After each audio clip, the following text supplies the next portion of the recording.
नमस्ते। आप लोग आए। आज का मामला बड़ा गंभीर है। मैंने कुछ दिन पहले यहीं पे प्रेस कॉन्फ्रेंस की थी और उसमें मैंने आपको बताया था कि किस तरह कातिया के गुंडे राघव चड्ढा को ढूंढ रहे हैं, केजरीवाल के गुंडे। कुछ लोगों ने कहा था कि नहीं ऐसे थोड़ी होगा, जिसको 100 कमांडो दे रखे हो पंजाब पुलिस ने, उसका गुंडे क्या करेंगे। मैंने आप लोगों को बताया था और आज अभी पता चल गया होगा आपको कि उनकी जो सुरक्षा है वो वापस ले ली गई है।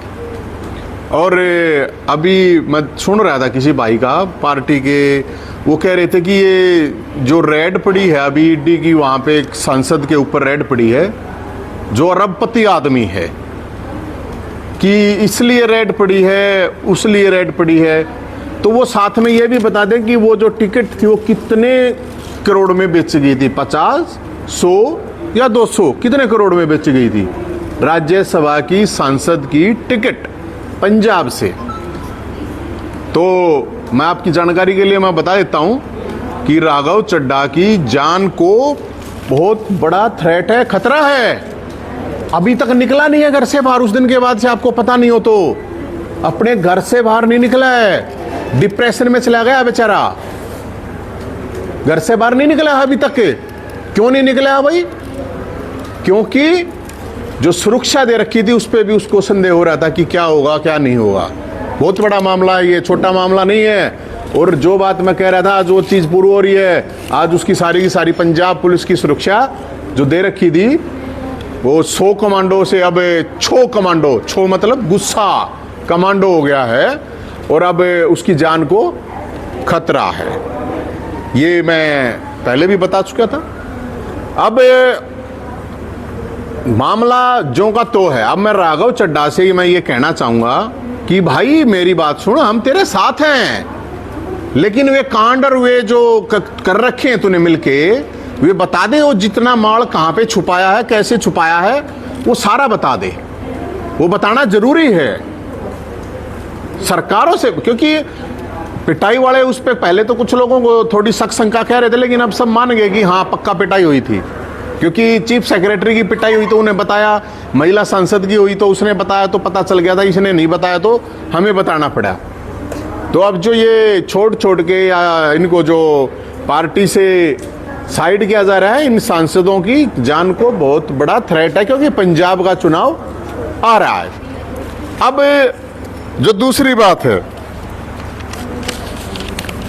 आपने देखा होगा कि अरविंद केजरीवाल अभी हाई कोर्ट में एक जज के ऊपर आरोप लगा रहे हैं कि मुझे शक और शंका है। स्वर्णकांत शर्मा, वो महिला जज है जो, उसके ऊपर आरोप लगा रहे हैं कि मुझे शक है कि आप वहां फलाने के उसमें गई थी, प्रोग्राम में वहां गई थी जी, आपके बेटा बेटी वहां काम करें। उसके सवाल सही है, बिल्कुल शक की गुंजाइश भी है। केजरीवाल साहब की यहां पे बिल्कुल सही कह रहे हैं, ऐसी सिचुएशन में शक होना जरूरी है। लेकिन अब ऐसा ना हो कि थोड़े दिन बाद मामला सुप्रीम कोर्ट में जाए। अभी स्वर्णकांत शर्मा पे आरोप लगे हैं, अभी थोड़े दिन बाद सूर्यकांत शर्मा चीफ जस्टिस पे कहीं आरोप ना लग जाए कि ये तो हरियाणा से है, ये तो एमडी से पढ़ा है जी, वहां पे नवीन जैन पढ़ा है, ये तो जी ब्राह्मण है, वो भी ब्राह्मण है। ये भी हो सकता है सूर्यकांत चीफ जस्टिस पर भी ये आरोप लग सकते हैं। और सबसे हैरानी की बात है कि कोई बीजेपी का आदमी कुछ नहीं बोल रहा है इस बात पे, कोई कांग्रेस का कुछ नहीं बोल रहा है इस बात पे। बड़ी इंटरेस्टिंग चीज है। अब मैं आपको बताता हूं, उनका शक बिल्कुल सही जायज है, मेरा और जनता का भी शक है। अगर ऐसे किसी की एफिलिएशन में आप ये कह सकते हो कि निर्णय ऐसे होगा, ये मेरे नहीं, ये सारी खबरें हैं नेशनल लेवल के न्यूज़पेपर, न्यूज चैनलों की। इसमें इन्होंने कहा Arvind Kejriwal court controversy staying the allegation Khalistani terrorist house at Punjab poll. इसका मतलब हिंदी में ये है कि पंजाब पोल के दौरान जो पिछला चुनाव हुआ था 2017 की बात है, पंजाब में एक आतंकवादी रहा था, वो पहले उसके घर पे रुका था। बड़ी इंटरेस्टिंग चीज ये है कि मैं भी रुका था वहां, उसी घर में मैं भी वहां मिल के आया था। ये बिल्कुल सही बात है। किसके जिक्र हो रहा है? एक मिनट सर, एक मिनट। आप ये जो आतंकवादी था, ये कोई गुरप्रीत नाम इसमें मतलब शायद चेंज करके कह रखे या जो भी है वो बता दूं हम आपको अभी। ये अमृतसर में, तो उस घर में रुके थे, मैं भी उस घर में गया था आपकी जानकारी के लिए। बड़ी बड़ी वो खबरें बनी थी, तो ये मेरा तो आरोप नहीं है। तो इससे शंका और शक है कि अरविंद केजरीवाल के आतंकवादियों के साथ सीधे संबंध हैं। एक बात। दूसरी बात, इसके बाद फिर ये मैं नहीं कह रहा, कांग्रेस के राहुल गांधी जी ने कहा था कि ये तो राष्ट्र के लिए सुरक्षा है। हालांकि वो अलग बात है, बाद में इनके मतलब चुन्नू मुन्नू भी हुआ है, बाद में गठबंधन भी हुआ है, इनका सारा प्यार प्रेम संबंध अवैध संबंध जो भी बने हैं इनके बने हैं। उसके बाद ये राहुल गांधी की है, मेरी नहीं है। ये कोई छोटे मोटा मामला नहीं, अकाली दल के भी हैं, सारे हैं ये, जो इन्होंने कहा था कि आतंकवादियों के साथ है। फिर है Kejriwal NIA Rao what is sick for justice. मेरा कुछ नहीं है, ध्यान से सुनो ना। इसमें ये कह रहे हैं कि भाई न्यूज चैनल भी है ये, इसमें मैं आप देख लीजिए। वैसे Khalistani funding allegation against Delhi CM Arvind Kejriwal serious से गवर्नमेंट से as a LG NIA probe. इसका मतलब ये है जो ये आरोप लगाए गए थे, पन्नू है एक खालिस्तानी, उसने कहा था कि करीब 1,60,00,000 डॉलर, ये देखो बड़े बड़े चैनलों की हैं, 1,60,00,000 मतलब 100 करोड़ से भी ऊपर ज्यादा पैसा हमारे से ले लिया देवेंद्र पाल भुल्लर की रिहाई के लिए। यही है, ये तो कोई बोल नहीं रहा। एनआईए की जांच के लिए ये देखो, ये रहा 134 करोड़ बने हैं टोटल भुल्लर की रिहाई के लिए। राजनीतिक मौत की धमकी फलाना दगड़ा भगवतमान को भी दी गई थी, मैंने तो नहीं कहा।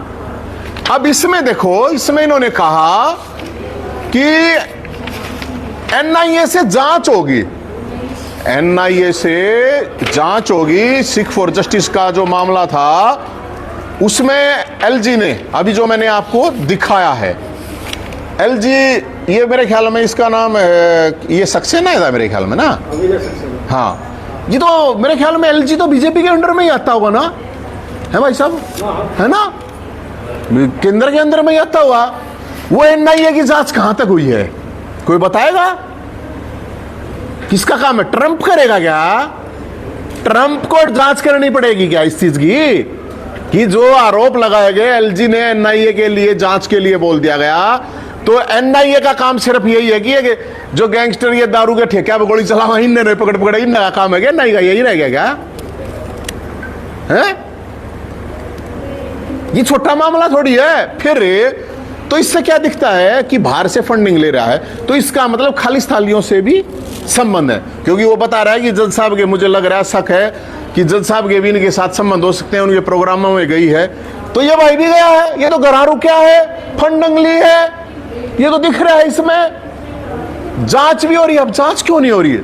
सरकार तो मेरे ख्याल में बीजेपी की है, कोई कांग्रेस वाला भी आवाज नहीं उठा रहा। फिर ये भाई दिल्ली की मुख्यमंत्री बनी थी आतिशी मार लेना, उसके मां बाप ने अफजल गुरु की फांसी पर रोक के लिए साइन कर रखे हैं। तो इसका मतलब अफजल गुरु का भी चेला है अरविंद केजरीवाल। इसका मतलब अफजल गुरु का चेला है अरविंद केजरीवाल, क्योंकि मुख्यमंत्री बना रखी है भाई जिन्होंने उसको रुकवाया। इसका मतलब कश्मीर भी नहीं चाहिए, वो तो कश्मीर भी मेरे ख्याल में वो पाकिस्तान को देना चाहता। फिर इसका मतलब वो तो देना चाहता, तो फिर केंद्र सरकार क्या कर रही है भाई?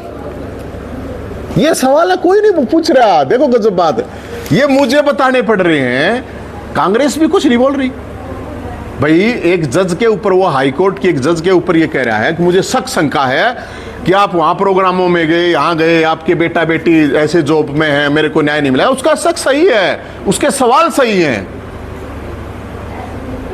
अब वो ये तो ऐसा तो है नहीं कि सुनीता भाभी को जज बना दिया जाएगा, वहां पे वो फैसला हो सकता है, डाउट उनको उस पर भी हो जाए। लेकिन सबसे बड़ा सवाल ये है कि एनआईए की जांच, ये सिख फॉर जस्टिस, ये आतंकवादी के घर रुकना, और ये इससे क्या संबंध है? ये अफजल गुरु की फांसी की रोक के लिए इसकी मुख्यमंत्री के माँ बाप दोनों साइन करते हैं। इस पर कोई बोल नहीं रहा। तो मेरे फिर एक बात और है, बड़ी बात है, ये मैंने नहीं कह रहा, ये न्यूज़पेपर का ही है, ये बड़े न्यूज़ चैनल का है, लिंक मैं वैसे नहीं ले रहा है। ये कह रहा है अरविंद केजरीवाल हिट बैक अमित शाह और गवर्नमेंट फ्रॉम जेल। मतलब ये कहने का मतलब इसका ये कह रहा है, ये भी कह रहा है इसमें ये अमित शाह ही जेलों में डालता है, अमित शाह ही जेलों से निकालता है, ईडी का, सीडी का या सीबीआई का प्रयोग करके। इसमें पूरे उसमें यही लिखा हुआ है। तो मान लिए एक बात 1% केजरीवाल जी सही कह रहे हैं कि वो काम ये तो वही करता है। तो डाल तो दिया भाई, फिर निकाला किसने है? इसका मतलब निकाला भी अमित शाह ही ने है। मतलब छोटा भाई के साथ मोटा भाई, मतलब दोनों एक ही बात है फिर, है ना? इसका मतलब ये है ना भाई, जो आदमी रुक्का मार के ये कह रहा है कि अमित शाह जिसको चाहता जेल में डालता है, जिसको चाहता निकालता है, जब इसकी खुद की बारी आई, इसका मतलब बात में तो दम है भाई, निकाला भी है तो फिर निकाला भी मोटा भाई ने है। तो सबसे बड़े ये सवाल है। एक तो मैं राघव चड्ढा को ये कहना चाहूंगा भाई, वो अपनी जान की रखवाली के लिए जो भी प्रयास करने हैं वो करे, और घर से, जैसे अभी घर से नहीं निकला हो, वो घर से बाहर ही नहीं निकल रहा है, इतना डर के साए में जी रहा हो, तो उसका भाई उसका भी देखना जरूरी है। और ये जो राज्यसभा की कितनी टिकटें गई हुई हैं, एक बार इनका नार्को टेस्ट करवा लो, पता चल जाएगा कितने में दे रखी हैं। दूसरी बात ये है कि अगर एक जज, हाईकोर्ट की जज के ऊपर शक शंका है, तो इसके ऊपर भी तो शक शंका है भाई, और पूरी शक शंका है कि आप आतंकवादी के घर रह रहे हो, आप अफजल गुरु के चेले बन रहे हो, आपकी मुख्यमंत्री के माँ बाप उसको रोकने के लिए साइन कर रहे हैं, आपके ऊपर आरोप लगा रहे हैं कि आप 125 करोड़ से ऊपर आपने चंदा लिया है आतंकवादियों की रिहाई के लिए। तो आतंकवादी भी, खालिस्तानी भी, कश्मीरी आतंकवादी भी, संसद पर हमला करने वाले भी, सबके साथ ही तो संपर्क है। इसका मतलब तो फिर ये, तो मैं सरकार से ये कहना चाहूँगा, इस तरह ये मामलों की फास्ट ट्रैक कोर्ट में साल के भीतर बाउंडेशन होनी चाहिए, कि इनकी जांच पड़ताल हो जानी चाहिए भाई। किसी का कोई सवाल है तो भाई बता दो। बाकी मैंने जो उस दिन कही थी, देखो अब ये चीज होने लग रही। आपका कहना है कि आतंकवाद जैसे अरविंद केजरीवाल के संबंध है, पन्नू ने ग्रुप पन्नू ने 133 करोड़ रुपए दिए थे गुलमर्ग की, जो के मामले में जो उसको रिलीज के नाम से, तो ये कनेक्शन किस तरह सामने? अरे मैं थोड़ी कह रहा हूँ, जिस समय ये चर्चा एलजी ने एनआईए के लिए जांच के लिए लिख रखा है, खबरें बन रही हैं। जिस समय क्या जिक्र हो रहा है उस समय आप आम आदमी पार्टी में थे, तो आपको क्या पता था कनेक्शन? ना ये तो बाद की है। मैं 2020 के फरवरी मार्च में छोड़ गया था मैंने तो। नहीं छोड़ दिया था, लेकिन जिक्र हो रहा है ना, जो 2014 से लेके 2022 के, हाँ बहुत है, बिल्कुल है, 2014 से 22 के बीच का जिक्र। हाँ बीच का, उन्होंने तो मैंने तो बता दिया। उस घर में तो मैं भी भाई, वहां पे मैं भी गया था उस घर में, तो जिस घर में रुका था मैंने तो आप बता तो दिया पहले ही अपना, मैं कब मना कर रहा हूँ। अब पन्नू वाला तो पन्नू ने वीडियो बनाई है, और वो तो एलजी ने एनआईए की जांच की वो कर रखी है। मैं तो ये पूछूं एलजी से, अगो जांच की थे कहाँ है, कछुआ चाल चल रही है, कौन सा चाल चल रही है, क्यों रोक दी जांच? अरे जांच करवा फिर, यही तो कह रहा हूं मैं तो भाई। मैं तो, मेरे को तो जितनी जानकारी मैं बता रहा हूं, बाकी ये तो सरकार ने कर रखी है भाई। मेरे को भी तो शंका है भाई, एक जज नहीं उसमें, मतलब मन थोड़ी बेरा यार, पन्नू गैला किस गैला संपर्क है नहीं, वो तो जब फंडिंग तो मेरे को पता है अमेरिका से, कनाडा से हुई है, मैंने नू कह बेरा जिसने दे रखी है, जिसने कौन था देने वाला, कौन नहीं था, ये तो हो रही है। मैं तो इसीलिए तो कहूँ मेरा भी करवा लो नार्को टेस्ट, मेरी भी करवा, मेरे जरूरत थोड़ी ईडी मेरे क्या करना होगी बताओ, मेरे पे जवा दे बीपीएल में ईडी, मैं कब मना कर रहा हूँ? मेरी ईडी से जांच कराओ, सीडी से जांच, जो चीज करे वो कराओ। पार्टी ने आपको पैसा दिया होगा मेरे तहत भाई, मेरे तहत लड़ने के लिए, इलेक्शन लड़ने के लिए तो मेरे ख्याल 15-20 लाख रुपए मैंने तो चंदा इकट्ठा करा था, चंदा तो दिया था, लोगों ने दिया था। पार्टी की तरफ से मिला था? पार्टी के तरफ से मेरे ख्याल में मिले, 5-7 लाख रुपए पार्टी की तरफ से ही मिले थे, लोगों ने भी दिए थे, ऐसी बात नहीं है, मैं मना थोड़ी कर रहा हूँ। तो आपके संबंध इतने अरविंद केजरीवाल से खराब क्यों हो गया? आप एक तरह खराब की थे, मैं तो अच्छी बात करना हूँ, मैं तो बचाने की उसमें कह रहा हूँ। आप काफी शांत रहे थे, आपसे सवाल किया, मीडिया सवाल करती थी, आप कहते हैं मैं इस पे कोई टिप्पणी नहीं करना चाहता। भाई मैंने नहीं, अचानक आप हमलावर हो गए। अरे हमलावर अचानक क्यों आया हूँ? अरे सेठ जी, सॉरी, मतलब पत्रकार जी, आप एक बात बताओ, 2020 मार्च में मैंने पार्टी छोड़ दी थी, दिल्ली का चुनाव सरकार बनने के बाद। उसके बाद वो पार्टी छोड़ने के बाद 2020, 21, 23 में 22 हो गया बीच में, 23 में एसवाईएल के इशू पे बोला था मैं तो। पार्टी छोड़ी कब?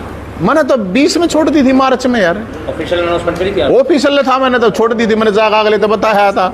ऐसे तो मैं पार्टी में अभी भी हूँ, पार्टी से नहीं निकाल रखा मेरे को। ऑफिशियल अनाउंसमेंट करी थी? वो तो कह दी थी मैंने, वो आप लोगों के सामने कर दी थी, वो ऑफिशियल होगा ना, मैं तो यही मानूंगा। और आप ज्यादा हमलावर हो रहे हैं पंजाब का चुनाव। अरे हमलावर को ना, मैं कोई बीजेपी कांग्रेस का थोड़ी हूँ, मेरे पे दोनों ना लठ बरसाए हैं, इन पे थोड़ी बरसाए हैं। इनकी तो सेटिंग चल रही है, इनके तो चुन्नू मुन्नू कदे बीजेपी के साथ हो जाए, कदे कांग्रेस की किसा गला हो जाए, ये तो सारे मिलजुल के। मैं तो देश के लोगों को बताने के लिए, समझाने के लिए मेरे भाई, देश के लोगों को बताने के लिए क्या हो रहा है, तुम्हारा कैसे फद्दू काटा जा रहा है भाइयों, इसलिए कह रहा हूं मैं। अच्छा, कि बीजेपी सरकार वो नारी शक्ति अधिनियम वो लेकर आ रहे आरक्षण, उसके बारे में थोड़ा सा विचार। भाई मेरे तो वो किता काम का नहीं, मेरे दौर तो नारी है नहीं, तो जिस दौर नारी है वो देखो मेरे के काम का है, के आवे के नहीं। आदमिया ने मतलब ये दोस्त कर दिया कि नारी के में करेंगी, आदमिया ने तो चढ़ा दिया ना देश, मतलब चांद पे पहुंचा दिया ना। आख नारी मंगल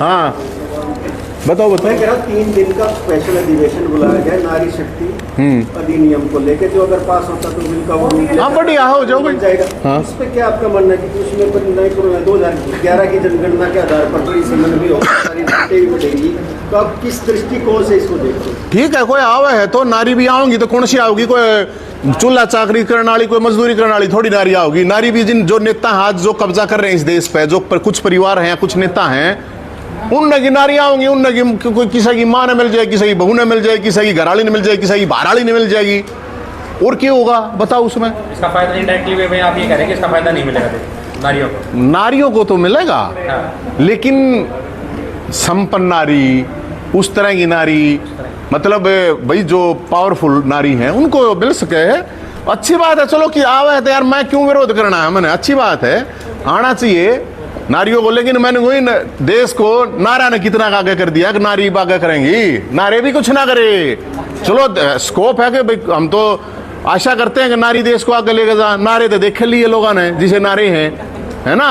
नारे मतलब हरियाणवी में समझते हो ना, नारा मतलब पुरुष लिंग के लिए बोला जाता है, स्त्रीलिंग के लिए नारा नारी बोल नहीं जा रहे हैं। तो इसलिए कोई बिल आवे है तो अच्छी बात है, बाकी यही है मेरा तो। और तो मैं क्या जी, धन्यवाद आपका, नमस्ते, राम राम।